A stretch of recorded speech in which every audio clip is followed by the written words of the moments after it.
Au nom du Père, du Fils et du Saint-Esprit, Amen. Grande joie d'être là avec vous en ce lundi 21 février. Nous commençons notre semaine avec la parole de Dieu. Que cette parole puisse aussi nous accompagner tout au long de cette semaine. Que cette parole puisse aussi porter du fruit dans nos vies.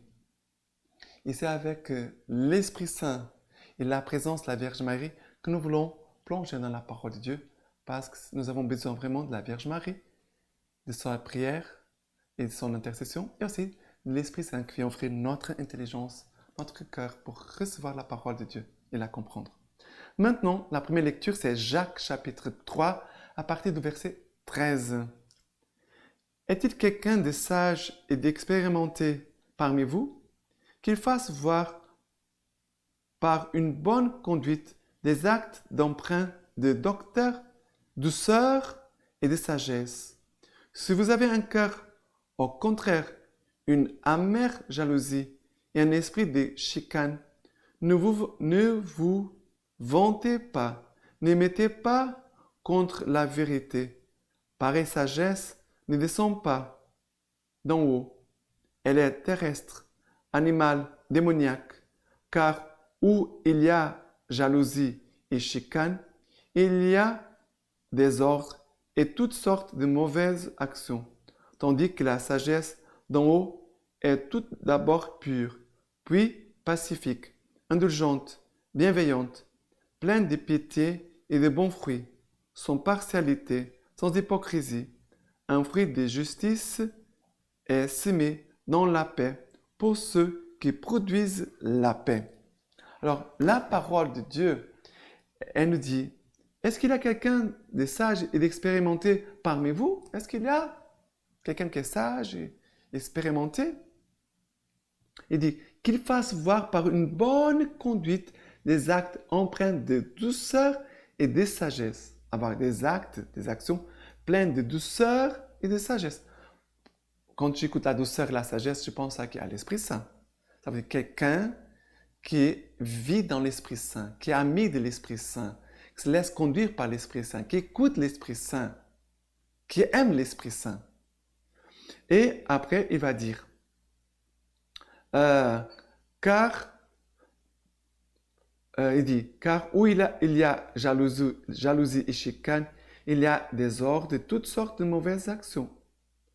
Est-ce que dans ton cœur, il y a jalousie et chicane? Est-ce que tu as jalousie ou chicane dans ton cœur? Parce que, et c'est la parole de Dieu, Saint Jacques nous dit, s'il y a ça, qu'est-ce que cela va produire? Désordre et toutes sortes de mauvaises actions. Alors, on doit se débarrasser de cette jalousie et aussi de la chicane. D'accord? Et après, elle va dire, tandis que la sagesse d'en haut, la sagesse qui vient de l'Esprit Saint, elle est tout d'abord pure, pacifique, indulgente, bienveillante, pleine de pitié et de bons fruits, sans partialité, sans hypocrisie. Ça veut dire, quelqu'un qui vraiment se soumet à l'Esprit Saint, et nous pouvons aujourd'hui faire comme une consécration à l'Esprit Saint, on pourrait dire comme ça. Je me confie, je me consacre à toi, Esprit Saint. Ma vie t'appartient, Esprit Saint. Conduis-moi dans mes pensées, dans mes paroles, dans mes actions. Tu peux faire une prière aujourd'hui à l'Esprit Saint pour vraiment que tu puisses produire des bons fruits de l'Esprit Saint en toi. Porter des fruits de l'Esprit et non pas des fruits de notre péché. D'accord? Et après, il va dire, alors, un fruit de justice est semé dans la paix pour ceux qui produisent la paix. Alors, on veut avoir la paix. Oui, on veut avoir la paix. Mais il faut aussi avoir la justice. S'il n'y a pas de justice, il n'y a pas la paix. Et ça, c'est aussi très important. Parfois, il y a des situations dans nos pays, dans nos sociétés, dans le monde. Comme il n'y a pas la justice, il n'y a pas la paix. Ça veut dire qu'il y a la guerre. La guerre vient à cause des injustices. L'homme doit se convertir pour se rendre, l'homme doit devenir juste.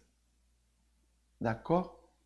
Et maintenant, le psaume d'aujourd'hui, c'est le psaume 19, à partir du verset 8.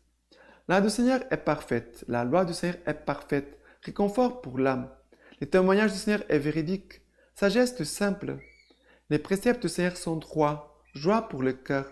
Le commandement du Seigneur est limpide, lumière des yeux. La crainte du Seigneur est pure, immuable à jamais. Les jugements du Seigneur sont vérité, équitables toujours. Agrée les paroles de ma bouche et le murmure de mon cœur, sans trêve devant toi, Seigneur, mon rocher, mon rédempteur. Alors, ici, nous parle, ici, le témoignage du Seigneur est véridique, sagesse du simple. Alors, l'homme qui est simple, il sera sage à cause de Dieu, de la parole de Dieu, de la sagesse de l'Esprit Saint, qui vient être notre réconfort pour notre âme. Le réconfort, c'est l'Esprit Saint. Le réconfort, c'est la parole de Dieu. Et après, il va dire, la parole du Seigneur est joie pour le cœur. La parole du Seigneur est limpide, lumière des yeux. Ici, les jugements du Seigneur sont vérité, équitables toujours. Ça veut dire qu'ils sont justes, les jugements du Seigneur. Qui peut nous aider à devenir justes? Le Seigneur. La Lex Divina, c'est apposé pour nous aider à devenir justes, pour nous ajuster. D'accord? Et après, les paroles de notre bouche pourront être agréables au Seigneur. Seulement après que nos paroles pourront être agréables au Seigneur. Mon Seigneur, mon rocher, mon rédempteur. Ok?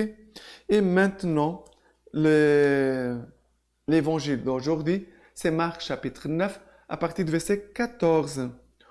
En rejoignant les disciples, ils virent une foule nombreuse qui les entourait et des scribes qui discutaient avec eux. Et aussitôt qu'elle l'aperçut, toute la foule fut très surprise et ils accoururent pour le saluer. Et il leur demanda, « De quoi disputez-vous avec eux ?» Quelqu'un de la foule lui dit, « Maître, je t'ai apporté mon fils, qui a un esprit muet. Quand il le saisit, il le jette à terre, et il écume, grince des dents et devient raide. Et j'ai dit à tes disciples de l'expulser, et ils n'en ont pas été capables. » Engeance incrédule, leur répond-il, jusqu'à quand serai-je auprès de vous? Jusqu'à quand vous supporterai-je? Apportez-le-moi. Et ils le lui apportèrent.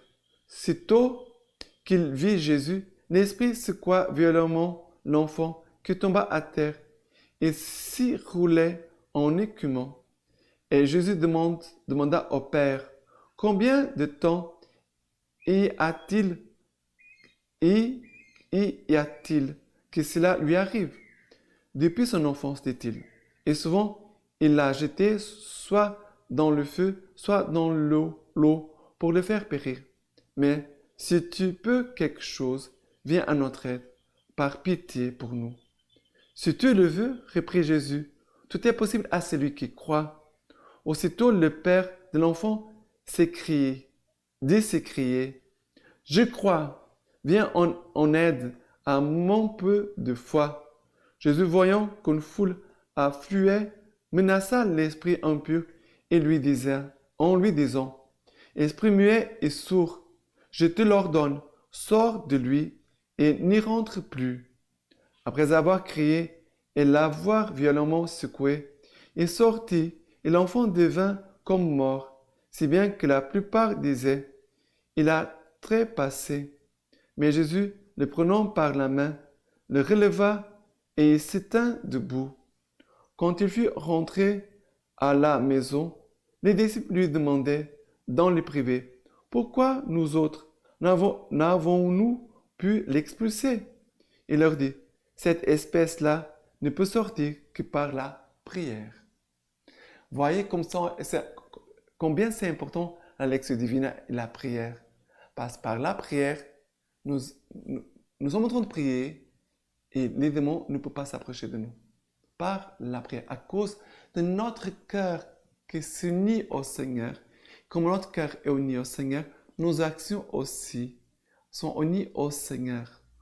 On pourrait dire comme Sainte Élisabeth de la Trinité, je suis une humanité de surcroît. C'est-à-dire que je te sois une humanité de surcroît. Ça veut dire que mon humanité, c'est l'humanité du Christ. Ce n'est plus moi qui vis, c'est le Christ qui vit en moi. Et ici, voilà cette parole qui parle de cet homme qui a son enfant qui souffre à cause d'un esprit impur et qui va venir demander à Jésus, Seigneur, si tu peux, Jésus, l'homme va dire,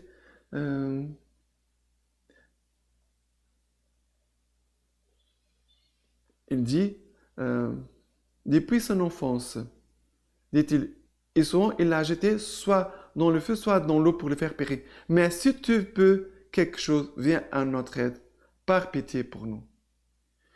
L'homme, il supplie Jésus, il dit, et Jésus va lui répondre, si tu peux, tout est possible à celui qui croit.